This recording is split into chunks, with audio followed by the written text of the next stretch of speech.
안녕하세요. 성공예감 이대호입니다.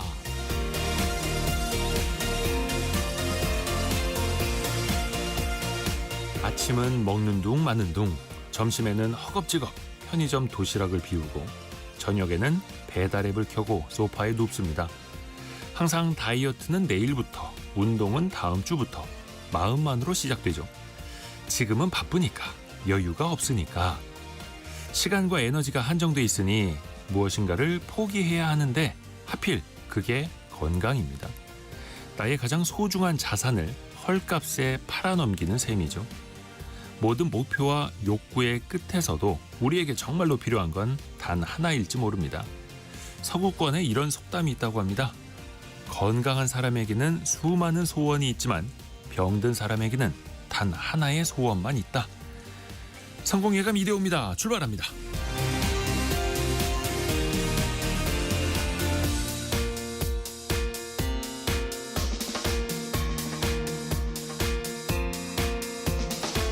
안녕하세요. 이대호입니다. 9월 4일 목요일 아침, 지금은 9시 6분. 오늘도 함께해 주셔서 감사합니다. 이동현님이 안녕하세요. 인천은 비가 내립니다 라고 알려주셨고요. 서울도 비가 내리고 오늘 비 내리는 지역이 꽤 많다고 하죠. 그리고 여러분께 또 선물도 보내드릴 수 있는, 또 경제 상식도 키워드리는 퀴즈부터 나갑니다. 세 글자 정답인데요. 산업통상자원부가 발표한 수출입 동향에 따르면요, 지난달, 그러니까 8월 우리나라 수출액이 지난해와 비교해서, 지난해 같은 기간과 비교해서 1.3% 증가했죠. 584억 달러. 8월 기준 역대 최고 실적이고요. 그리고 오늘 발표 나온 거는 7월의 경상수지를 봐도 107억 8천만 달러 흑자, 27개월 연속 흑자를 기록하고 있는데요. 역시 이 효자 품목의 수출이 또 1등 공신입니다. 우리나라가 가장 많이 수출한 품목을 맞춰주시면 되는데요. 참 쉽습니다만 그래도 더 쉽게 객관식으로 준비했습니다. 1번 선박, 2번 자동차, 3번 반도체. 우리나라가 가장 많이 수출하는 대표 품목은 무엇일까요? 1번 선박, 2번 자동차, 3번 반도체 맞춰주시면 되고요. 참고로 현재 증시 상황을 보면은 오늘 증시 상황은 나쁘지 않은데 삼성전자는 약보합, 하이닉스가 3% 급등하고 있네요.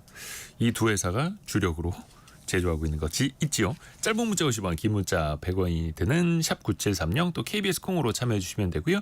추첨을 통해서 다양한 선물 보내드리고 있습니다. 또 KBS 콩과 유튜브를 통해서도 언제든지 다시 보고 다시 들으실 수도 있고요. 성공예감 이대호입니다. 자주 검색하시면 성공이 가까워집니다.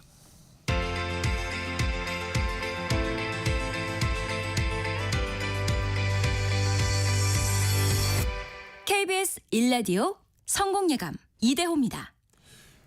오늘의 경제뉴스 알고란의 고란 기자와 함께합니다. 안녕하세요. 네, 안녕하세요. 우선은 증시부터 살펴봐야 할 텐데 나스닥이 좀 많이 올랐죠? 1%. 네, 다우지수는 마이너스 0.05% 약보합이었고요. S&P 500은 0.51% 올랐고 나스닥이 1% 넘게 올랐습니다. 나스닥 상승은 구글 덕분입니다. 네. 전날 미국 연방법원이요, 장 마감 후에 구글이 핵심 사업 중 하나인 크롬 이거 매각하지 않아도 된다고 판결했습니다. 브라우저. 네, 이에 따라서 그 알파벳 9% 넘게 급등했고요. 이 매각하지 않아도 된다라고 판결한 데는 AI가 있습니다. 네. AI 검색 많이 되면서 크롬이 독점이 아니다라고 판단을 한 거죠. 이제 AI 때문에 크롬 브라우저도 막 밀리기 시작하니까. 맞습니다. 그리고 경제 지표가 밤사이 발표가 됐는데요. 네. 7월 미국의 구인 건수가 718만 건 정도 나왔습니다. 시장 전망치 하회했어요. 10개월 만에 최저치를 나타냈고요. 왜냐? 이 관세 정책에 따른 경기 불확실성 이런 걸 이유로 기업들이 신규 채용에 더욱 신중해지고 있다라는 걸 시사합니다. 미국 노동시장 냉각되고 있다는 거잖아요. 이것만 보면 별로 좋은 게 아닌데 네. 시장은 상승으로 반응했잖아요. 이게 월가에서는 연준이 17일 FOMC에서 금리 내릴 것 같다라고 예상하면서 금리 인하 기대감이 95%까지 올라왔습니다. 거의 뭐 이달에는 금리 내릴 게 확실하다. 지금 네. 시장은 그렇게 보고 있는 거죠. 네, 그리고 9월 베이지북 공개됐는데요. 네.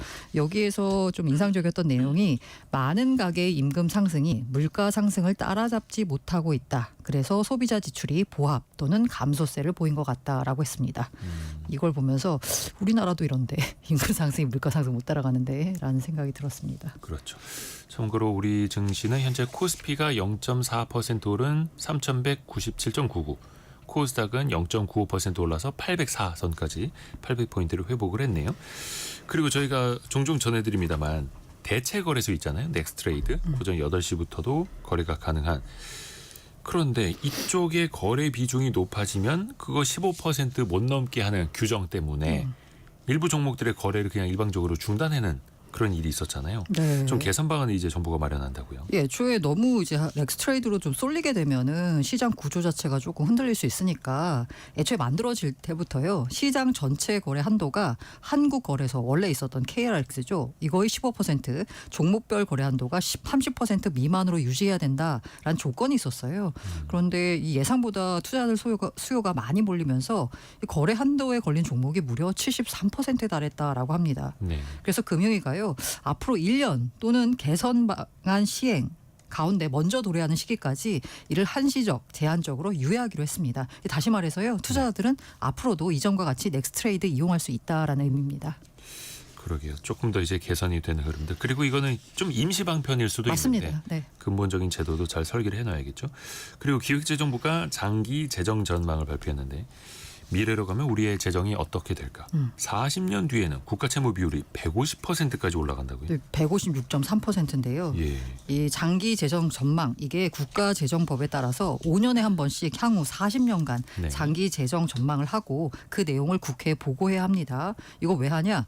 미래 재정 위험을 점검하기 위한 건데요. 이렇게 심각하니까 우리 미리미리 뭔가 대책 세워야 돼. 약간 이런 의미라고 보시면 될 것 같습니다. 네.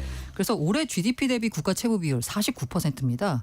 그런데 이 재정 전망에 따르면 40년간 국가 채무 비율 아까 156%라고 말씀드렸잖아요. 3배 이상 불어나는 셈입니다. 근데 이 156%는 시나리오가 여러 개가 있거든요. 중립 시나리오 기준입니다.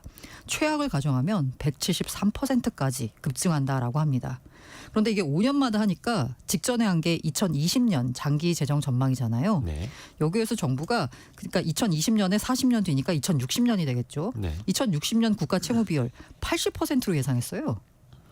근데 5년 전보다 채무 비율 전망이 2배 넘게 치솟은 겁니다. 당초의 전망보다 맞아요. 국가의 재정 상황이 그러니까 5년 사이에. 기존의 예상보다 더 안 좋아질 수 있다. 그렇죠. 그 배경은요? 아무래도 재정 수입과 재정 지출 차이가 계속 벌어지는 악어의 입이 본격화하기 때문이다라고 하는데 우리 악어입을 보자면 이게 점점 예. 벌어지잖아요. 아, 예, 앞으로 갈수록 더 더 크게 심화된다는 벌어지는. 거죠. 이게 왜 그러냐라고 보자면 이 저출생 고령화 예상보다 너무 빠릅니다. 경제 성장률 둔화되고 있습니다. 그러니까 세금, 연금 수입 늘지 않습니다. 그렇죠. 그런데 지출은 천문학적으로 늘어날 것이다라는 의미죠.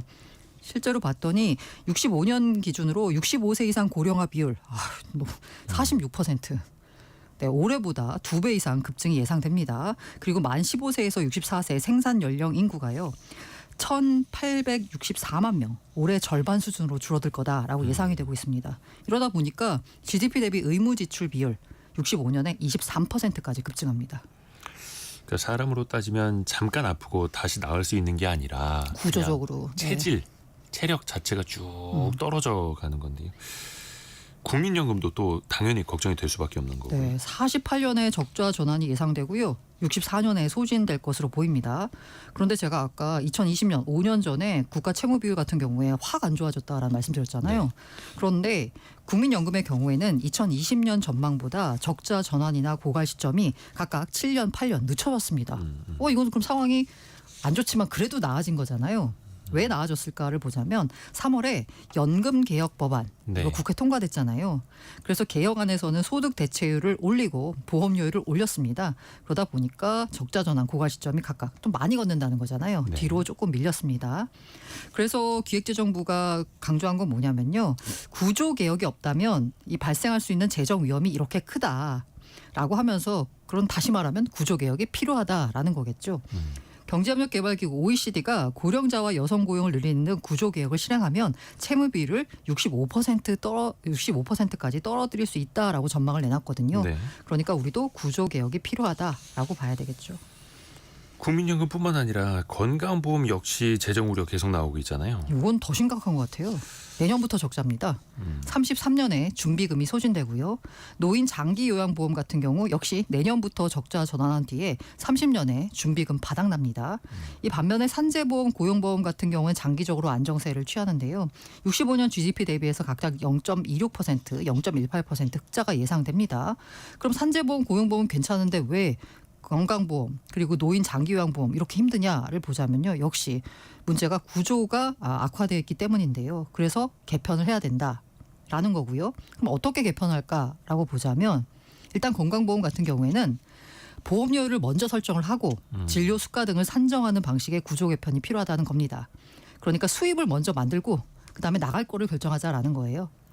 그리고 노인 장기요양보험은 과잉 이용 억제, AI 돌봄 로봇 도입, 재택 비대면 서비스 확대 등 지출 절감 방안과 함께 미래 준비금 조성이 대안으로 제시됐습니다.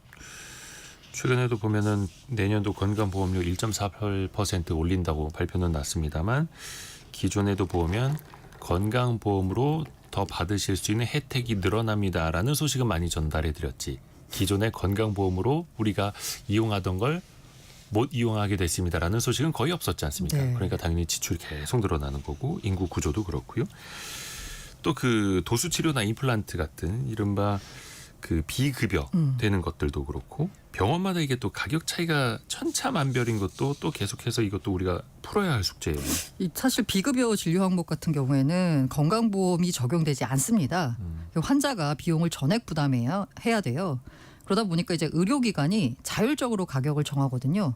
병원마다 금액이 천차만별이고요. 네. 그래서 요걸 보건복지부와 건강보험 심사평가원, 심평원이 매년 조사를 하고 있습니다. 그래서 발표를 했는데 아까 가격이 천차만별이라고 했는데 정말 제가 몇 가지 케이스를 들어서 가격을 봤더니 정말 달랐습니다. 일단 도수치료 평균 가격은 10만 8천 원. 근데 최저 금액은 병원급 의료기관에서 3천 원이에요. 예? 3천 원. 최고 도수치료를 3,000원 받는 데가 있어요. 네네. 최고 금액은 그 100배인 30만 원입니다. 3,000원 받는 데도 있고 네. 30만 원 네. 받는 데도 있고. 다만 여기서 이제 강조한 게 뭐냐면 그 심평원이 시술 부위, 시간 등에 따른 가격 차이는 있다. 그럴 수는 있죠. 네라고 했습니다. 그리고 이 아픈 인대 등의 증식 물질을 주사해서 통증을 완화하는 증식 치료가 있대요. 예. 이게 병원급 평균 금액이 7만 원입니다. 평균이. 근데 이제 이걸 보자면 병원급 의료기관 가운데 한방병원의 평균 금액은 오르지 않았어요. 그런데 이게 왜 안 올려를 보자면 한방병원의 평균 증식치료 가격이 다른 어떤 그 병원보다도 비싸답니다. 그러니까 한방병원에서 증식치료 받으시면 비싸게 받는 거예요. 여기가 평균이 10만 원이고요. 병원은 7만 4천 원. 종합병원이 쌉니다. 종합병원급은 5만 원이었습니다. 평균적으로. 네. 그리고 폐렴국은 예방접종. 평균 금액은 12만 원. 그리고 대부분의 기관에서 평균 금액이 이제 올라갔다라고 보시면 네. 될 것 같고요. 저는 관심 갔던 게 임플란트. 네. 평균이 118만 8천 원. 하나당. 네. 근데 가장 싼 병원은 하나에 예. 30만 원. 오. 가장 비싼 곳은 460만 원. 하나에. 네, 하나에. 신기합니다. 그리고 백내장 등의 안과 질환 경과를 판정하기 위해서 실시하는 샤인프로그 촬영 검사라는 게 있대요. 예. 이게 올해 처음으로 공개가 됐는데 싼 건 5천 원, 예. 비싼 데는 200만 원. 이야. 진짜 천차만별이라는 네네. 표현이 딱 맞네요. 그러면 이게 왜 미용실을 가더라도 그 커트 얼마, 파마 얼마 맞아요, 이런 거 알 수 맞아요. 있잖아요. 네네. 병원마다 어떻게 치료비를 확인할 수 있는 방법은 있나요? 예, 있습니다. 요게 아까 제가 보건복지부와 심평원이 조사했다라고 했잖아요. 이게 지난해 4월에서 6월 보고받은 비급여 항목 693개 가격을 공개한 건데 어디서 볼 수 있냐? 심평원 홈페이지 안에 비급여 진료비 정보를 확인하시면 되고요. 아니면 모바일 앱 건강 이음이라는 게 있습니다. 요거 다운받아서 확인하시면 됩니다. 네. 아니면 각 의료기관 홈페이지 통해서도 확인 가능하고요. 홈페이지 운영하지 않는 의료기관은 기관 내 책자, 메뉴판, 벽보 등을 통해 비급여 가격 반드시 고지해야 합니다.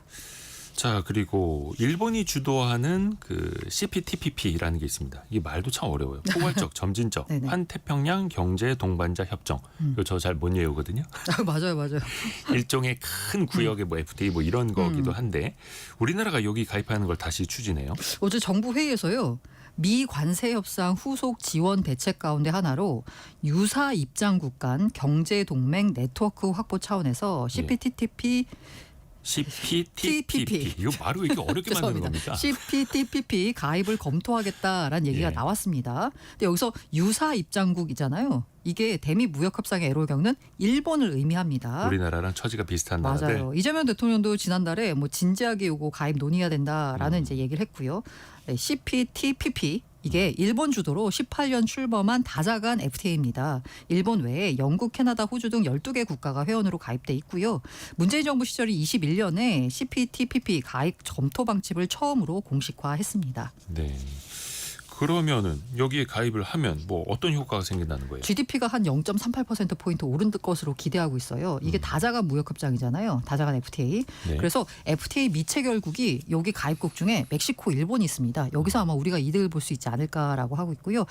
KDI 같은 경우에는 여기 가입하면 미중 무역 의존도 완화와 공급망 강화에 효과적일 것이다라고 분석했습니다. 그런데 그 예전에는 그러면은 검토만 하다가 가입은 안 했고 그 이유는 뭐였어요? 이게 이 CPTPP 여기는 농산물 위생 검역 절차를 완화하고 수산 보조금 정보를 공개하는 등 상당히 개방도가 높은 관세 협정입니다. 딱 보셔도 아시겠지만 가입이 본격화하면 국내 농업계, 수산업계가 타격을 받을 수밖에 없어요. 네. 실제로 일본이 앞서서 우리나라가 이제 가입을 검토할 당시에 일본이 요구한 게 뭐냐면 일본산 수산물 수입 재개를 요구했습니다. 이러니까 농업인들 강하게 반발했고요. 그래서 아예 가입을 이제 시도하다가 안 한 건데 지금 미국의 관세 압박에 다시 가입 얘기가 나온 겁니다. 그러다 보니까 요걸 둘러싸고 약간 정부 내에서도 입장이 갈립니다. 산업부는 가입했으면 좋겠다는 거고요. 네. 농림축산식품부, 해양수산부 입장은 아. 조금 네 그렇습니다. 뭔가 더 진출해야 하는 기업들 위주로 정책을 짜는 산업부랑 네. 뭔가 좀 방어를 해줘야 하는 농림부랑 입장이 다를 수밖에 없는 거예요. 그래서 21년 상황과 지금은 왜 다르냐? 미국 관세 조치 이후에 대비가 필요한데 그 대비가 바로 CPTPP 가입을 통해서 필요하다라는 거죠. 우리끼리 뭔가 좀 똘똘 뭉치자 이런 느낌이기도 하고요. 정부 내에서 또 치열하게 검토가 이루어져야겠죠. 그리고 정부가 생활 편의 서비스 대폭 확대하죠. 눈에 띄는 제도 그리고 또 소상공인 위한 정책도 발표된 게 있어요. 네, 10조 원 규모 금융 패키지 발표했는데요. 굵직한 내용을 보자면 소상공인에게 우대금리 0.2에서 0.5%포인트, 우대 보증료 0.3%포인트 더 인하하고요. 추가 자금 조달이 가능하도록 상품별 대출 한도 66% 이상 높이기로 했습니다. 한도 기준은 연 매출액의 6분의 1에서 4분의 1 수준으로 이제 완화하기로 했고요. 아울러서 경영 애로를 겪고 있는 소상공인을 위한 특별 긴급 자금도 제공이 됩니다. 신용보증기금, 중소기업은행 합쳐서 2조 5천억 긴급 자금 편성했고요. 최고 우대 조건으로 내년 상반기까지 한시 공급하기로 했습니다. 요건 이제 금융 패키지 내용이고요. 네. 그리고 어제 경제관계 장관 회의에서 국민 체감형 서비스 개선 방안 발표했습니다. 그래서 눈에 띄는 거 보자면요. 내일의 가격 표시제 시스템을 도입합니다. 이게 내일 뭐냐면 가격이요? 네, 지금 당장 휘발유 가격 확인 가능하잖아요. 네. 그런데 다음 날의 휘발유와 경유 가격을 표시합니다. 내일은 얼마가 될까? 네네 맞아요. 하루 그래서 먼저. 당장 다 되는 건 아니고요. 고속도로 100개 주유소를 대상으로 하반기 우선 도입하고요. 그럼 이제 이게 내일 얼마 되는지 알 수 있으니까 소비자가 합리적으로 살 수 있잖아요. 아울러서 인천국제공항을 포함한 주요 공항에서 실시간 출국장 혼잡도를 제공합니다. 지금까지는 단순 예상 인원만 확인 가능했거든요. 그런데 이제는 출국장이 얼마나 혼잡한지를 네이버 등 민간 플랫폼을 통해서 실제 수속하는데 얼마나 걸리지? 이게 확인 가능하대요. 실시간으로. 네. 그리고 열차 이용 고객 같은 경우에 코레일톡 앱에서 출발 이후에도 좌석과 등급 직접 변경이 가능합니다. 그래요. 지금 공항 가기 전에 왜 2시간 전에 가야 할지 3시간 네, 전에 가야 할지 좀 고민되는데 혼잡도가 지금도 제공은 되고 있는데 지금은 앞으로는 인원만 있어요. 근데 그게 아니라 지금 몇 시간 걸릴 것 같아요. 이게 이제 나온다는 거죠. 이것도 이제 네이버를 비롯한 여러 가지 플랫폼을 통해서도 보여준다라는 거고 뭔가 좀 편리해지는 것들은 더 생겨나고 있네요. 그리고 그 소상공인 지원 대책 나온 것들은 이제 나중에 구체적으로 또 어떻게 신청을 해야 되는지 또 정해지면 또 알려드릴게요. 알고란의 고란 기자 함께했습니다. 고맙습니다. 네, 감사합니다.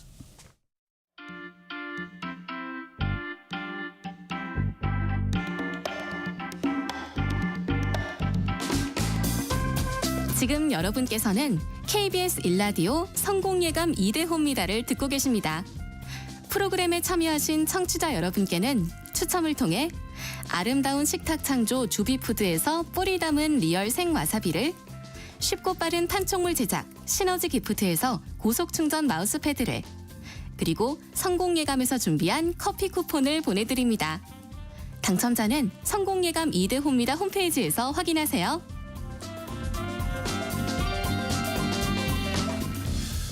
9540님이 오늘도 기다렸습니다. 이 방송 왜 이렇게 귀에 쏙쏙 들어오고 재밌죠? 라고 보내주셨네요. 이 9540님 이렇게 알고 계시면 안 되는데 소문이 많이 나야 되는데 이유진님이 대호님 열일하면서 듣고 있어요. 원장님께서 성공예감 원래 애청자여서 저는 매일 아침 행복하게 눈치 안 보고 성공예감 애청하고 있습니다. 원장님께서 많이 들으시다고. 유치원인지 병원인지 어딘지는 모르겠습니다만 아주 훌륭하신 원장님이십니다. 이유진님 고맙습니다. 정답도 두 분도 맞춰주셨어요. 경제상식 퀴즈 한 번 더 내드리겠습니다. 수출입 동향을 보면요. 거의 매번 우리나라가 가장 많이 수출하는 품목 1등 이게 나오죠. 뭘까요? 1번은 선박, 2번 자동차, 3번 반도체.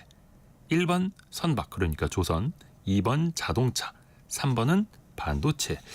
특히 지난달 수출액이 지난해 같은 기간 비교해서 1.3% 증가했는데요. 8월 기준으로는 역대 최대 실적인 584억 달러 수출이 나왔죠. 다만 우리가 너무 특정 품목에만 치우쳐져 있는 것 아니냐. 고르게 다른 것들도 잘 팔아야 하는데 다른 부분도 좀 같이 올라와야 한다. 특히 이 산업에서는 경기 민감제이기도 하고요. 그래서 사이클을 좀 타다 보니까 대외 경기가 안 좋을 때는 이 기업들 실적이 또 안 좋아지기도 하죠. 그래서 그걸 또 보완하는 다양한 수출 품목이 또 효자 노릇을 많이 또 해줬으면 하는 바람도 있고요. 신승호 님이 정답 맞추셨고 이것은 전기가 흐르는 것도 아니고 안 흐르는 것도 아니죠. 그렇죠. 그래서 반까지만 힌트를 드리고요. 자, 1928님 제 주식도 성공에 가까워지기를 기원합니다. 라고 이야기해 주셨고 3700님은 하이닉스 공장 옆에서 라디오를 듣네요. 라고 알려주셨네요. 그리고 아까 4302님이 그 하이닉스 직원들 엄청난 성과급 받게 됐다라는 거 무지 부럽네요. 축하드립니다. 이렇게 최근에 그 하이닉스의 성과급 거의 뭐 대리급도 억대를 받는 어마어마하더라고요. 자, 오늘의 퀴즈 정답을 맞춰주시면 됩니다. 짧은 문자 50원, 긴 문자 100원이다. 퀴즈는 당연히 정답을 맞춰주시면 되는 거죠. 힌트는 세 글자인데요. 짧은 문자 50원, 긴 문자 100원이 드는 샵 9730이나 KBS 콩이 열려 있습니다.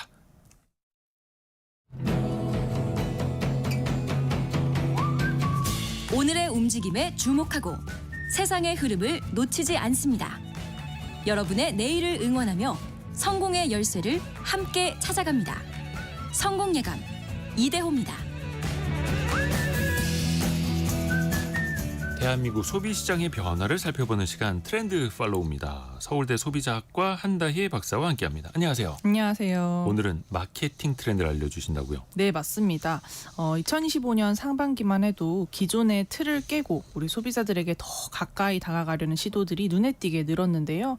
몇몇 기업들이 2025년 상반기 온라인 마케팅 트렌드들을 이제 막 정리해서 발표하고 있는 상황입니다. 네. 그런데 마케팅 트렌드가 워낙 방대한 내용이라서 오늘은 그중에서도 우리 소비자들이 특히 주목했었던 세 가지 마케팅 트렌드를 살펴보려고 하는데요. 세 가지요. 첫 번째는 기업보다 유명한 직원 마케팅, 그리고 두 번째는 AI 마케팅, 빠질 수 없겠죠. 또 세 번째는 제휴 마케팅, 이렇게 트렌드를 좀 살펴보고자 합니다. 첫 번째는 기업, 회사보다 유명한 직원이요. 네, 뭐 예를 들어서 요즘 유튜브들이 그런 게 있죠. 네 직원들 맞습니다. 대표적으로 뭐 충주시 네. TV도 그렇고요. 네, 맞습니다. 올 상반기에 이렇게 직원을 활용한 마케팅이 다시 부상했습니다. 이걸 마케팅 업계에서는 인플루언서 마케팅이라고 하는데요. 직원 인플로이와 인플루언서를 합친 단어입니다. 말씀 주신 것처럼 충주맨이 대표적인 인플루언서 마케팅인데 이렇게 친근감과 신뢰를 줬던 것처럼 요새는 다양한 기관, 기업에서 직원들을 활용해서 짧은 콘텐츠와 유행어, 상황들을 가지고 영상을 찍고 있습니다. 그래서 자신이 다니는 회사의 제품이나 또 업무 과정을 SNS로 공유하는 흐름들이 많이 증가하고 있다라고 볼 수 있습니다. 또 요새는 어떤 직장인들이 인기입니까? 특히 이제 마케팅 측면에서. 네, 요즘은 각 브랜드 공식 이런 SNS 계정에 보시면 굉장히 네. 다양한 직장인들이 나오는데요. 최근에 좀 인기를 끌었었던 것은 한 금융기업 계정이었습니다. 네. 이 금융기업 계정에서 직원들이 출연해서 은행원의 일상 이런 것들을 이제 재미있게 풀어낸 영상을 찍어서 조회수 100만 회를 넘게 또 기록하기도 했고요. 또 한 홈쇼핑 PD들이 만든 계정에서는 이 직장인 공감 콘텐츠를 올려서 400만 조회수를 기록하기도 했습니다. 핵심은 과거에는 직원들을 활용한 마케팅을 했을 때 그 직원들이 어쨌든 제품이나 서비스를 홍보하는 그런 특성을 지녔다면 최근에는 그냥 직장 생활, 뭐 직장인의 라이프 이런 것들이 이제 콘텐츠로 찍어서 올린다는 점에서 네. 차별화가 있고요. 또 출판업계에서도 이런 흐름이 아주 강하게 나타나는데요. 예를 들면 직원이 직접 유튜브 같은 데 출연해서 자연스럽게 인생 책 한 권을 소개하는 그런 콘텐츠를 제작하는 거죠. 그럼 출판업계 직원은 도대체 인생 책이 뭘까? 사람들이 이렇게 또 궁금해하고 주목을 하는 거죠. 그래서 이 책 좋아하는 직원의 진짜 이야기를 경험하게 되고 단순한 광고가 아니라 이 책에 대한 호기심과 구매로 이어지게 됩니다. 그러니까 기업 입장에서는 상품도 홍보하고 이미지 좋아지고 네, 이런 거를 안 할 리가 없을 것 같은데요. 그렇죠? 네 맞습니다. 아무래도 가장 확실한 이유는 지금 말씀 주신 것처럼 이 진정성이 확보된다라는 점이에요. 이 소비자들이 광고에 대한 신뢰를 좀 많이 잃어가면서 진정성 있는 정보에 대한 갈망이 커졌고 그러면서 이런 직원 마케팅들이 활발해지는데 게다가 네. 광고 비용이 좀 적어요. 그렇죠. 직원들 어차피 이제 월급을 받는 사람들이니까. 그렇죠. 그래서 마케팅 예산이 한정된 기업들이 시도할 수 있는 방법이라고 해서 최근에 더 많이 또 활용이 되고 있고 그래서 단순히 기업뿐만 아니라 지자체나 공공기관에서도 이 직원을 활용한 콘텐츠 마케팅이 더욱 더 활발해진 이유가 바로 이것입니다. 근데 또 직원들마다 성향이 다르기 때문에 그쵸. 이런 거 원치 않는데 사장님이 시켜서 하는 경우도 있지 않을까요? 당연히 있겠죠. 네. 그래서 이런 블라인드나 각종 어플리케이션의 커뮤니티에 보면 왠지 영상 찍는데 왠지 내가 차출될 것 같아요. 막 이렇게 걱정하시는 직원분들도 간혹가다가 글을 쓰십니다. 네. 아무래도 자발적 참여가 전제돼야겠죠. 그냥 회사에서 시키니까 한다가 아니고 좀 자발적 참여가 전제되고 단순한 유행 따라하기가 아닌 전문성과 지속성이 더해져야만 이런 직원 활용 마케팅이 계속 되지 않을까라는 생각이 듭니다. 회사에서도 고민이 많을 거예요.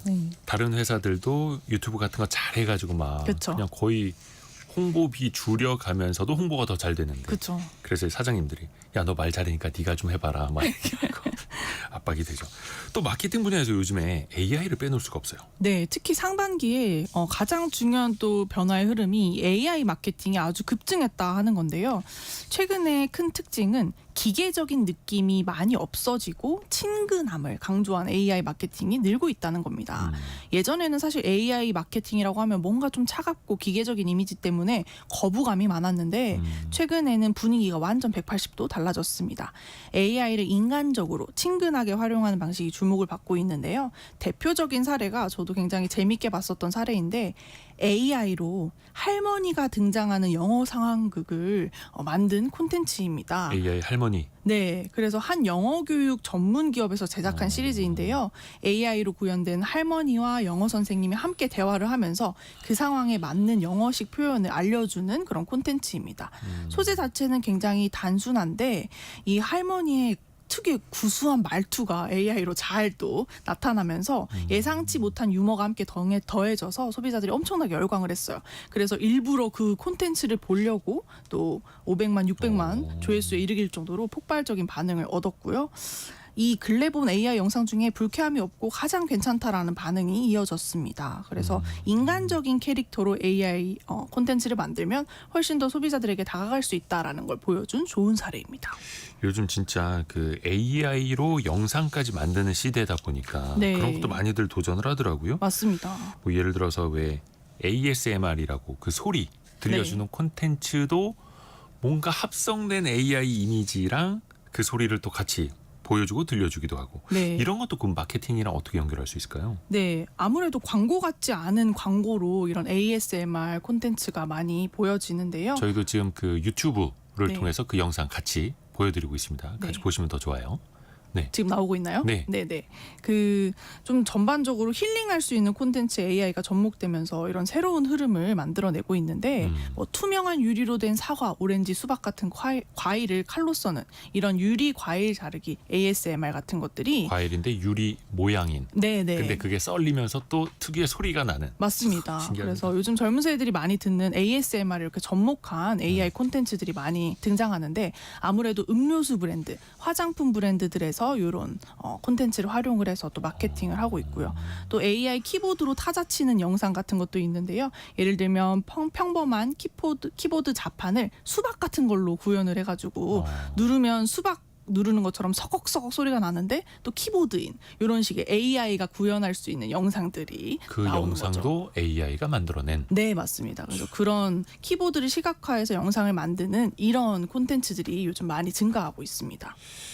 이런 것들이 또 처음에는 이제 신기해했는데 그렇죠? 이걸 또 기업들은 또 이용을 하는 거예요, 마케팅으로. 네, 맞습니다. 또 세 번째 포인트는 제휴 마케팅이에요. 네, 이 과거의 제휴 마케팅은 주로 기업과 기업 간의 협업에 좀 머물렀는데요. 네. 예를 들어서 카드사와 쇼핑몰이 함께 할인 이벤트를 연다든지 또 항공사와 호텔이 패키지를 구성하는 식으로 제휴 마케팅이 이루어졌다는 거죠. 근데 최근에는 이 개인들이 직접 제휴 마케팅에 뛰어들고 있습니다. 상품을 소개하고 판매가 발생하면 일정 수수료를 받는 구조가 네. 보편화된 거죠. 그래서 대표적으로 많이들 보셨을 거예요. SNS나 유튜브 보시면 그 상세 페이지에 제품 링크를 같이 올려두는 인플루언서가 많이 증가했습니다. 그렇죠, 그렇죠. 네, 일정 부분 수수료를 받는다는 문장을 함께 써두고 이런 링크를 올려두는 거죠. 이 방식을 마케팅 업계에서는 어필리에이트 방식이라고 부르는데요. 인플루언서가 또 개인 소비자가 자신이 운영하는 채널에서 제품을 추천하고 그 결과로 발생한 판매나 이런 회원 가입에 대해서는 성과형 보상을 받는 방식입니다. 커미션을 받는 거죠. 그래서 소비자 입장에서는 광고 같은데 광고 같지 않은 이런 링크를 접하게 되고 또 인플루언서 개인 소비자 입장에서는 새로운 수익 모델을 만들 수 있다 해서 굉장히 요즘 많이 또 보편화가 되고 있습니다. 예전에는 사실 특정 유통업체만 이런 것들을 좀 진행을 했었는데요. 네. 요즘은 대형 플랫폼들이 앞다투어서 도입을 하고 있는 상황입니다. 그러니까 예전에는 뭐 오프라인 상권이 좋은 곳에 가서 우리 물건 좀 받아주세요, 팔아주세요. 네. 그 다음에 온라인 마켓으로 갔었고, 네. 그게 이제는 인플루언서들에게 가고 있는 거고요. 네, 맞습니다. 그럼 기업 입장에서 이렇게 제휴 마케팅하면은 효과가 얼마나 나올까요? 이 방식이 각광을 받고 보편화되는 이유가 네. 투자 대비 수익률이 굉장히 높기 때문입니다. 이 한 유통업계에 따르면 이 커미션 광고의 평균 투자 대비 수익률이 무려 1,100%에 달한다고 합니다. 그래서 1만 원을 투자했을 때 11만 원 정도의 매출이 발생한다라고 보시면 되겠는데요. 그런 탓에 이 글로벌 시장에서도 이 제휴 마케팅, 어필리에이트 마케팅을 굉장히 적극적으로 활용하고 있고 성장세도 매우 뚜렷한 편입니다. 글로벌 웹 호스팅 기업 호스팅거에 따르면 세계 어필리에이트 마케팅 시장은 2025년에 185억 달러에서 2031년에는 300억 달러 정도로 연평균 9.4%의 성장률을 기록할 것으로 전망이 되고 있습니다. 그래서 사람들이 이제 네이버나 구글 검색창에 키워드를 검색해서 나 신발 사야지 해서 신발을 검색해서 구매하시는 경우보다 네. 유튜브나 인스타그램 같은 아. 콘텐츠 플랫폼 보다가 이거 괜찮네, 이거 한번 구매해 볼까 이렇게 생각하다가 링크가 있는 거예요. 그러면은 거기 들어가서 이제 정보를 얻고 사는 그런 식의 구매 경로가 바뀌다 보니까 그러니까 내가 좋아하는 사람이 그쵸. 입고 신고 쓰는 거. 네. 한다혜 박사가 이제 트렌드 막 이런 거 알려주는데 한다혜 박사는 과연 최신 트렌드로 어떤 제품을 쓰고 있는지 궁금해서 보다가 나도 그럼 저거 사고 싶어 이렇게 되는 거죠. 궁금하실까요? 네. 궁금하죠. 네, 그러면 그래서 말 그대로 좋죠. 이제 인플루언서라는 네, 거고 영향 맞아요. 미친다라는 거고. 네, 맞습니다. 그래서 그런 맛집 계정이나 특히 음. 제품 리뷰 영상 하시는 분들이 굉장히 많이 또 적극적으로 이런 링크를 올리셔서 확실히 SNS 팔로워의 추천이라서 좀 더 믿음이 간다 이런 소비자들의 반응 때문에 나타나는 거죠. 근데 이게 그러면 SNS 팔로워 몇만 명, 뭐 유튜브 구독자 몇십만 명 되는 사람들이나 할 수 있는 걸까? 네. 일반인들도 한번 이런 걸 시도해 볼 수 있을까요? 직장인 분들 중에서도 요즘 N잡으로요 정말 많이 도전을 하시더라고요. 예. 요즘 소비자들의 좀 이런 또 생각을 보면 예. 너무 유명한 대형 유튜버들이 뭔가를 네. 소개하면 이건 100% 광고다. 음, 이런 생각을 많이 그럴 수 있죠. 하시는데 예. 네. 뭐 1만 명 구독자 아니면 몇천 명 구독자 아니면 정말 작은 규모의 채널 여기서 내가 정말 이걸 써봤는데 정말 찐으로 추천합니다 하면서 링크를 올리면 이걸 훨씬 더 믿는 경향이 강하잖아요. 네. 그러다 보니까 오히려 이 대형 인플루언서 말고도 유명인 말고도 어떤 개인이든지 시도해 볼 수 있도록 기업들이 일부러라도 이 장벽을 많이 좀 낮춰놨어요. 그러다 보니까 많이 좀 활용하실 수 있는 부분이 또 있습니다. 유연옥님이 이용해보니까 광고보다 품질이 떨어지는 일이 있습니다. 시장이 커지는데 법적 통제가 가능한지도 궁금하네 이렇게 의견 주셨는데 맞죠. 일단은 광고 받고 이제 판매하는 인플루언서들은 좋다고 네. 하죠. 좋은 점만 부각을 시키죠. 그렇죠. 그러니까 지금까지 이제 상반기 네. 마케팅 키워드를 살펴봤는데 앞으로는 또 이게 어떻게 변할까요? 상반기를 관통한 이 세 가지 키워드를 하나로 묶어보면 결국에는 우리 소비자들이 진정성을 바라고 있다. 그것을 좀 많이 느낄 수 있습니다. 인플루언서 마케팅은 기업이 아니라 직원 개인의 목소리로 좀 이런 것들을 듣고 싶다라는 거고요. 또 AI 마케팅 같은 경우는 너무 차갑고 완벽한 이미지보다 친근하고 인간적인 모습으로 좀 바라봐줬으면 좋겠다라는 거고 또 제휴 마케팅 같은 경우도 기업의 정말 멋지고 완벽한 광고가 아니라 신뢰할 수 있을 만한 개인의 추천으로 소비자와 연결되는 그런 모습을 다 확인할 수 있는데요. 하반기에도 이런 온라인 마케팅에서 이런 흐름이 훨씬 더 강화될 것으로 보여집니다. 이제 소비자들이 과거보다 훨씬 더 똑똑해졌어요. 네. 그러다 보니까 단순히 뭐 재미있는 콘텐츠라고 해서 이걸 구매하는 것도 아니고 뭐 광고라고 해서 구매를 하는 것도 아니고요. 이 브랜드와 내가 잘 연결되어 있다 하는 이런 감각이 훨씬 더 중시되고요. 그러다 보니까 이 하반기에도 소비자의 마음속의 공감대를 건드리는 방식으로 좀 진화를 할 것으로 또 보여집니다. 맞습니다. 이제는 기업에서 직원들을 이용한 직원들과 함께하는 마케팅, AI를 활용하는 마케팅, 또 기업과 인플루언서가 제휴하는 마케팅. 이제는 어떻게 보면 되게 당연한 시대가 돼가지고 네. 이 사이에도 아마 경쟁이 또 치열해지는 것 같아요. 네, 맞습니다. 서울대 소비자학과 한다혜 박사와 함께했습니다. 고맙습니다. 감사합니다. 라디오 정보센터 다녀옵니다.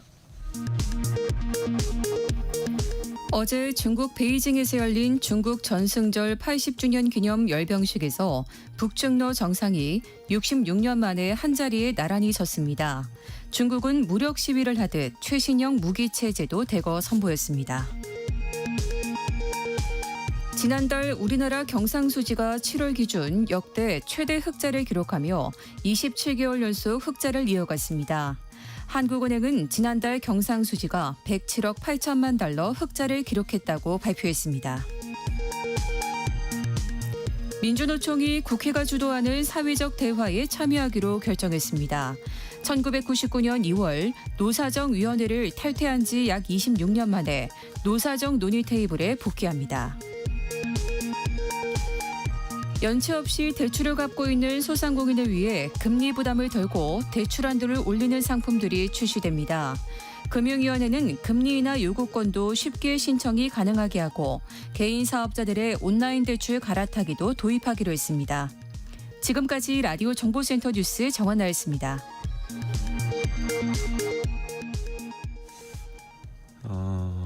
0635님이 아들이 삼성전자 취업을 목표로 준비 중인데 잘 됐으면 좋겠어요 이렇게 보내주셨거든요. 삼성전자 시작으로 해서 LG전자, 기아 등 올해 하반기 채용문이 열렸습니다. 대기업 약 60%가 채용 계획을 밝혔는데요. 뭐 서류, 필기시험도 중요한데 최종 관문은 역시 면접이죠. 짧은 시간 안에 나를 어떻게 잘 보여줘야 할까? 또 압박도 대단한데 어떻게 이겨내야 될까요? 그래서 심리학 개론 시간이 필요합니다. 연세대 이현주 연구교수와 오늘은 전화를 만나보죠. 교수님 안녕하세요. 네, 안녕하세요. 교수님도 처음에 면접 봤던 기억 잘 나십니까? 아, 그렇죠. 엄청 기억이 사실 납니다. 많이 떠셨어요 그때는? 네, 굉장히 압박감을 많이 느꼈던 그런 기억이 있었던 것 같아요. 그 누구나 그러잖아요. 저도 어릴 적에 면접 보러 갈 때 네. 엄마가 청심환 챙겨주셨었거든요. 근데 청심환 없이도 네. 면접 보러 갈 때 조금이라도 좀 마음을 편안하게 하는 방법이 있을까요? 일단 면접이라는 게 굉장히 사람을 불안하게 하잖아요. 네. 그리고 불안하면 사실 사람의 몸이 좀 위축되고 또 머리도 새하얗게 바뀌면서 영양이 제대로 못 나올 수 있거든요. 사실 기자님, 신체와 심리는 톱니바퀴처럼 맞물려 있습니다. 그래서 우리가 불안하면 사실 호흡이 좀 짧아져요. 호흡이 얕은 호흡이 지속되면은 사실 횡격막을 통하지 않고 뇌로 이 산소가 가기 때문에 사실 뇌는 그 작은 산소 때문에 좀 패닉 신호를 많이 보내죠. 그러면 더 불안해지고, 그러니까 불안하면 얕은 호흡이 되고 얕은 호흡이 되면 더 불안하게 되는 그런 방식이 좀 이렇게 나선형처럼 부정적인 나선형처럼 이렇게 따리를 트는 경우들이 있는데요. 사실 이거를 즉시 좀 낮추는 방법이 있습니다. 예. 심리를 낮추는 게 아니고요. 신체적인 변화를 좀 주는 거예요. 아까 제가 신체와 심리가 톱니바퀴처럼 맞물려 있다고 그랬잖아요. 네네. 그래서 심리보다는 신체를 이완시키면 사실 심리적으로도 조금 이완되고 조금 더 안전한 느낌을 받을 수 있거든요. 가장 쉬운 것은 화장실 같은 데 있잖아요, 보통이요. 네. 그런 데 갈 수 있으시면 화장실 가셔가지고 몸을 쫙 피는 거예요. 개구리처럼요. 우리 화장실 들어가면 이제 개인적으로 자기만의 사적 공간이 생기니까 그런 공간에 가서 자기 몸을 이렇게 쫙 피고요. 숨을 크게, 정말 쉴 수 있을 만큼 크게 들이쉬고요. 그 다음에 잠깐 멈춘 다음에 후 하고 내뱉는 깜짝 그런 놀랐습니다. 예. 과정을 한 10번 정도 이렇게 하시면 네. 생각보다 많이 조금 괜찮아질 거예요. 왜냐하면 큰 호흡은 사실은 불안을 또 완화할 수 있는 고리로 형성되거든요. 그리고 그런 호흡을 하면서 자신에 대해서 긍정적 확언을 하면 괜찮습니다. 예를 들어서 야 헌주야, 너 잘할 수 있어. 괜찮을 거야. 잘할 수 있어. 이렇게 나에게 얘기해 주는 것도 큰 도움이 됩니다. 그러니까 이제 뭔가 내 몸부터 괜찮아, 위급한 순간이 아니야라고 가르쳐 주는 거네요. 그러니까 천천히 깊게 네. 뭐 심호흡하라고 하는 것도 다 이유가 있는 거였네요. 네, 맞습니다. 왜 그 어깨에 쫙 펴고. 그러니까 실제로 네. 내가 몸을 어떻게 하고 있는지에 따라서 내 마음도 결정된다 하더라고요. 그렇죠. 맞습니다. 정확합니다. 그래서 몸도 크게 좀 스트레칭도 해보고, 또 하나가 면접장 가면 네. 거의 뭐 첫 인상이 면접에서 탈락, 합격을 좌우한다라는 이야기도 있잖아요. 네. 이게 솔직히 좀 뭐 외모가 좀 출중하면 좀 유리한 게 있습니까? 첫인상이 중요한 건 맞습니다. 그런데 잘생기고 뭐 예쁘고 뭐 이 외모가 출중해야지 뽑힌다. 이건 진실이 사실은 아니고요. 네. 우리 뇌는 무수한 자극을 사실 처리해야 돼요. 근데 그 많은 자극에 뇌가 반응하기가 어렵잖아요. 그래서 뇌는 효율성을 위해서 범주화라는 걸 씁니다. 그리고 이 범주화에서 첫인상이 사실은 굉장히 좀 많은 영향을 주고요. 이것이 선입견과 편견하고도 좀 연관되는데 이로부터 자유로운 사람은 없다 이렇게 말씀드릴 수 있고, 좋은 첫인상이랑 외모가 출중하다기보다는 신뢰감 있는 모습, 또 미소, 자신감 있는 태도, 자연스러움 이런 것과 좀 더 가깝다 이렇게 말씀드릴 수 있을 것 같습니다. 이게 범주화라는 게 뇌가 뭔가를 빨리 판단하기 위해서 그냥 뭔가 네. 그냥 이미지처럼 통째로 찍어서 판단한다는 거예요? 그렇죠. 그러니까 작은 몸짓과 태도와 말하는 태도들을 이렇게 보면서 이 사람은 신뢰할 만하구나. 이 사람은 그렇지 않구나라고 하는 그런 범주화가 진행이 된다는 거죠. 그때 첫인상이라는 게 굉장히 중요한 역할을 한다는 겁니다. 그러네요. 그러니까 저 사람 딱 한 면만 보고 괜찮네. 아니면 저 사람 안 되겠네. 뭐 이럴 수도 있겠고. 그럼 네. 실제로 면접관이 진짜 그 짧은 시간 안에 다 판단이 되는 걸까요?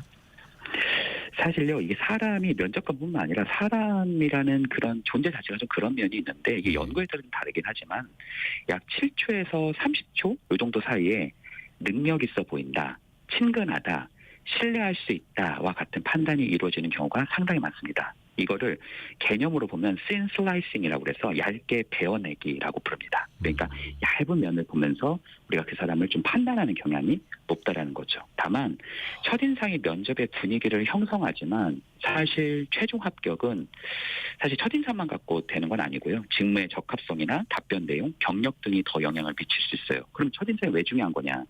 사실 나쁜 첫인상은 좋은 답변을 해도 회복이 잘 안 되는 경우가 많거든요. 그래서 렌즈가 한번 형성되면 그 렌즈를 벗어내기가 여간해서는 어렵기 때문에 좋은 첫인상과 실력이 함께 있어야 면접에서 좋은 결과로 나타날 확률이 훨씬 올라간다. 이렇게 말씀드릴 수 있습니다.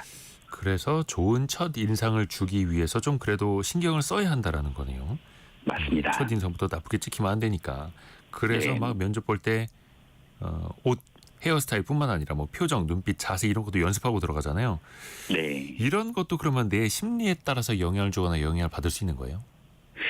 그것과 관련된 되게 유명한 연구가 하나 있죠. 메르비안의 법칙이라고 하는 건데요. 이 메르비안이 UCLA 명예 교수님이셨어요. 근데 이분이 이제 언어가 한 7% 정도밖에 안 되고요. 네. 음성, 그리고 음조나 속도 같은 게 한 38%, 또 비언어적 신호, 표정이나 몸짓 같은 거 있잖아요. 그런 게 한 55%를 좀 영향을 준다. 그래서 언어보다 비언어적 신호가 훨씬 압도적으로 중요하다라고 해서 굉장히 화제가 된 적이 있었는데 사실 이 연구가 특정 실험 상황에서 이루어졌다 하는 비판이 있긴 했어요. 그럼에도 네네. 불구하고 비언어적 신호가 상당히 영향을 많이 미친다라는 여러 후속 연구가 있었다는 거죠. 그러니까 이런 거예요. 자신감 있는 태도나 또렷한 목소리 이런 게 굉장히 점수를 좀 많이 줄 수 있는 거고 좀 시선을 회피한다든지 막 웅얼거린다든지 기자님 그런 거 있잖아요. 왜 그런 것 같기도 하고 좀 아닌 것 같기도 하고 이렇게 네. 얘기했다고 생각해 보세요. 네네네. 이게 사실 신뢰감이 좀 떨어지잖아요. 그렇죠. 또 그렇죠. 말끝에 그런 것 같긴 한데 뭐 이렇게 하면은 사실 이게 말끝을 흐리는 건데 그렇죠. 그렇죠. 이런 것도 사실은 굉장히 좀 자신감 없는 태도를 보여줄 수 있다는 거죠.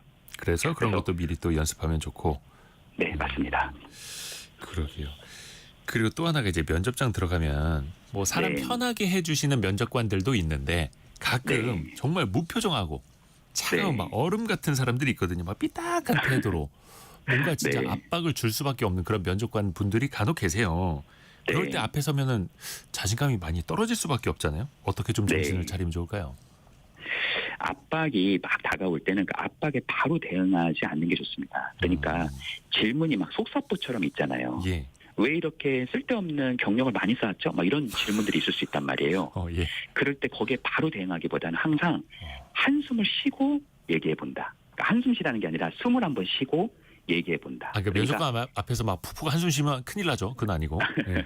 네, 그 한숨이 아니라 속으로. 숨을 한 텀, 네, 호흡, 네, 한 1, 2초 정도라도 약간의 텀을 두고 얘기해 보는 게 조금 나을 수 있어요. 왜냐하면 바로 답변하다 보면 더 자기가 압박감이 들을 수 있고 또 상대에게도 내 말을 끝나 하는 느낌을 줄 수도 있거든요. 그래서 약간의 1, 2초 정도의 텀을 두고 해보시는 연습이 굉장히 도움이 사실은 많이 되고요. 아, 또 자기가 머리가 하얘졌어요. 이 질문을 못 알아들을 수 있잖아요. 예. 그럴 때는 그냥 못 알아들은 질문을 추측해서 막 대답을 하기보다는 지금 제가 잠시 잘 이해를 못했는데 다시 한 번만 말씀해 주실 수 있을까요? 이렇게 질문한다고 해서 엄청나게 무슨 마이너스가 되는 건 아니거든요. 네. 그러니까 그런 질문의 토대를 조금 가지시면서 또 생각을 할 수 있잖아요. 그 시간 동안. 네. 그런 시간을 버는 것도 도움이 되고요. 또 미리 압박 면접의 상황을 넣어서 시뮬레이션 같은 것들을 스터디를 짜가지고 스터디원들과 해보면서 상호 피드백을 받아보는 것도 매우 도움이 됩니다. 아하.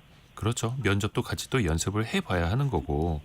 네. 또 하나가 좀 난처한 질문을 받을 때가 있어요. 면접장에서. 뭐 예를 들어서 우리 네. 회사의 단점이 뭐라고 생각하세요? 혹시 또 뭐 경력 쌓고 나서 이직할 계획이 있나요? 막 이런 거 물어보지 않습니까? 이런 건 네. 어떻게 솔직하게 대답해야 되나요?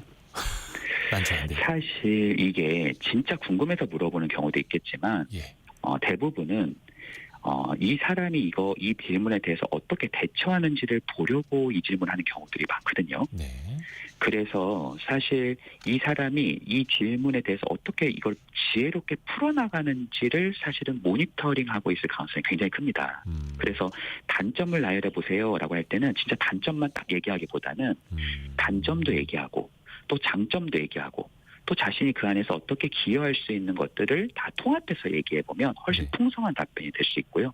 또 뭐 경력 쌓으면 이직할 거냐, 이직할 거다 안 할 거다 뭐 이렇게 얘기하기보다는 제가 이 경력을 쌓아서 같이 회사와 성장하고 싶다라고 하는 이런 어떤 방향에 대한 대답들을 하는 것도 오히려 되게 도움이 좀 될 수 있다 이렇게 말씀드리고 싶네요. 그러니까 이런 거죠. 제가 보기에는 이 회사 이런 점을 더 고치면 좋을 것 같은데 제가 활용했던 아니면 제가 배워왔던 이런 걸 바탕으로 이렇게 기여를 할 수 있을 것 같습니다. 제가 잘해보겠습니다. 또 이런 자세를 또 보려고 하는 그런 질문을 또 던지는 거겠죠. 맞습니다. 또 하나 안귀영 님이 면접자 입장에서도 회사에 대한 정보나 궁금한 걸 좀 물어봐야 하는데 어떤 질문을 해야 할까요? 이런 질문 주셨거든요. 왜 네. 그런 거 있지 않습니까? 마지막으로 뭐 하고 싶은 말이나 궁금한 거 네. 없어요? 이렇게 물어보면 네. 어떻게 대답을 하면 좋을까요? 심리적으로도. 사실 일단 면접장에 들어갔을 때 내가 궁금한 것들이 사실 있잖아요. 네. 그리고 이 회사가 나한테 적합한 회사인지를 나 스스로도 사실 판단해야 되는 부분도 있고요. 저는 당연히 그런 부분들도 물어볼 수 있다고 생각해요. 그리고 또 뭐 궁금한 거 있으면 물어보라고 이렇게 하는 경우들도 있잖아요. 네. 근데 이제 중요한 건 이런 것 같아요. 이 면접 장소라는 게 정말 궁금한 걸 다 얘기할 수 있는 어떤 편안한 장소라기보다는 굉장히 구조화된 장소잖아요. 그렇죠. 그래서 그런 질문을 할 때 그 사람의 의도가 뭘까를 먼저 생각하고 이야기해보는 연습을 하는 게 조금 더 도움이 좀 될 수 있을 거라고 생각해요. 질문의 예를 들어서 의도. 네네. 예를 들어서 뭐 마지막으로 하고 싶은 말씀 있으세요? 이러면 그게 그냥 아무 생각이나 얘기하자는 게 아니라 어떤 면에서는 자기 PR을 한번 해보라는 건가? 이 말은 고해성사를 하라는 게 아니라 뭔가 보너스 게임을 가지고 좀 얘기할 수 있는 어떤 기회의 요인이 될 수도 있는 거고요. 예. 또 우리 회사에게 조금 바라는 바가 있어요? 라고 했을 때는 그런 것들을 물어볼 수는 있겠죠. 다만 연봉, 수당 막 이런 걸 3-4개 이상 물어보면 지나치게 조금 다른 거에만 관심 있는 사람으로 비춰질 수 있기 때문에 회사에 대한 관심을 같이 보여주면서 물어봐 주는 것도 오히려 더 나을 것 같습니다. 회사에 대한 관심 그리고 자신의 능력. 그렇죠. 네. 또 하나가 면접 처음도 어렵습니다만 계속 떨어지다 보면은 또 면접장 들어가서도 좀 자괴감이 들 수도 있지 않겠습니까? 네. 자존감을 좀 회복할 수 있는 방법도 좀 알려주세요. 사실 면접을 한 번에 합격하는 사람은 정말 드뭅니다. 원래 면접이라는 게 떨어지면서 배우는 거거든요. 그래서 정말 많은 사람이 다 말을 안 해서 그렇지 정말 많이 떨어집니다. 저는 그래서 면접은 자전거를 타는 것과 비슷해요. 우리 자전거 탈 때 많이 넘어지잖아요. 예. 그래서 면접에서 떨어지는 과정이 내가 부족하다라는 것이 확인되는 과정이 아니라 오히려 더 강해지는 과정이라고 생각해요. 나는 조금씩 더 강해지고 있다. 그러니까 자기가 떨어진 이유를 명확하게 알아보고 그것을 보완해서 이전보다 더 강한 나로 발돋움하는 그런 과정으로도 활용해 볼 수 있을 것 같습니다. 그래서 뭔가 친구들이랑 같이 면접도 예행 연습해보고 그렇죠. 네. 압박 면접 같은 것도 미리 또 연습해보고 또 이렇게 네. 심리학 개론 시간을 통해서도 배우는 거죠. 연세대 이헌주 연구교수였습니다. 고맙습니다. 감사합니다. 감사합니다. 0501님이 어차피 탈락하면 다시는 안 볼 사람이라고 생각하고 들어가면 좀 위안이 되더라고요. 그런 말이 있습니다. 면접장을 나가면 그 사람은 다시 우리의 고객이다. 예, 그렇습니다. 한 사람 한 사람 또 소중한 거죠. 자, 벌써 1부 마칠 시간이고요. 2부에서는요. 돈줄 상담소 시간으로 돌아옵니다. 4인 가구 평범한 가정인데 재테크에 관심이 많아서 집을 경매에 분양권에 여러 개 취득했다가 조금 난처해진 상황인데요. 김경필 머니 트레이너와 같이 한번 해결해 보시죠. 10시 5분에 금방 다시 뵙겠습니다.